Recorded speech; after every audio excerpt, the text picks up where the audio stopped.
Ubuyobozi bwa Sipiro bwatangaje ko bugiye gusohora amabisi azajya atwara abantu mu buryo bwa rusange. Aya mabisi ya Sipiro azajya akorera mu mujyi wa Kigali gusa. Ni nyuma y'aho moto za Sipiro abaturage bazamagana bavuga yuko zikunze gukora impanuka kubera kubura feri. Abaturage bari kwibaza nimba izi bisi za Sipiro zo zizaba zifite feri, dore ko bamwe bavuga yuko izi bisi kugira ngo zisohoke bazabanze kuzikorera isuzuma. Ubuyobozi bwa Sipiro bwahise butangaza yuko izi bisi za Sipiro nta kibazo na kimwe zifite kandi zujuje ibisabwa, aho izi bisi zimaze imyaka 3 zikorwa kandi zikorerwa ubushakashatsi.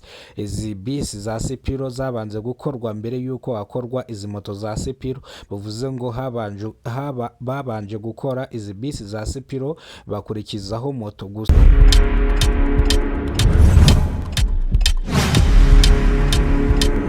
W'uruganda Sipiro avuga yuko umuntu wese uzajya uza kugurira moto muri Sipiro bazajya bamwigisha n'uburyo ki azajya yitwara kugira ngo yirinde impanuka zikunze kubera mu muhanda. Nibwo uruganda Sipiro rwatangaje yuko imodoka za Sipiro ziri mu bwoko bwa bisi zizajya zitwara abantu n'ibintu hano mu mujyi wa Kigali zigiye gusohoka, kandi izi modoka zizewe kandi zikomeye. Ni nyuma yuko abaturage bumvise bino bagatangira guhabuka, abandi imitima ikabarya. Bavuga yuko moto za Sipiro zimaze abantu zibica, none KBS nazo ziraje. Bafite ubwoba bwinshi cyane, ndetse bo ntago bashaka yuko izi KBS za Sipiro zisohoka, ariko ubuyobozi bw'uruganda Sipiro rwamaze impungenge abanyarwanda bose. Bavuga yuko izi modoka zimaze umwaka zikorerwa torotsiye. Nimvuga torotsiye murahita mwumva mekanike, kandi nimvuga torotsiye muhite mwumva yuko ari ukugenzura ikinyabiziga bakareba ko nta kibazo na kimwe gifite. Izi modoka bavuga yuko zikoresha umuriro w'amashanyarazi, kandi izi modoka zizajya zikorera mu mujyi wa Kigali gusa, ntabwo zemeye kurenga umujyi wa Kigali. Bavuga yuko rero izi modoka ni imodoka nziza cyane zishobora kujya mu muhanda ndetse zigatwara abantu n'ibintu mu buryo bwa rusange, aho abaturage bavuga yuko izi bisi za Sipiro zigiye gusohoka nyabuneka babanze bazikoreye torotsiye barebe ko ari nzima, kubera ko bisi itwara abantu benshi, iramutse irenze umuhanda yakwica abantu benshi cyane. Umuyobozi w'uruganda Sipiro yamaze impungenge abaturage bose batuye mu gihugu cy'u Rwanda. Avuga yuko izi KBS za Sipiro zigiye gusohoka nta kibazo na kimwe zifite, kandi ikindi mu mihanda cyangwa mu mujyi wa Kigali murabizi ko mu muhanda bamaze kwandikamo bisi only. Nimvuga ngo mu muhanda bamaze kwandikamo bisi only, mu muhanda wose bafashe bacamo inzira ya bisi.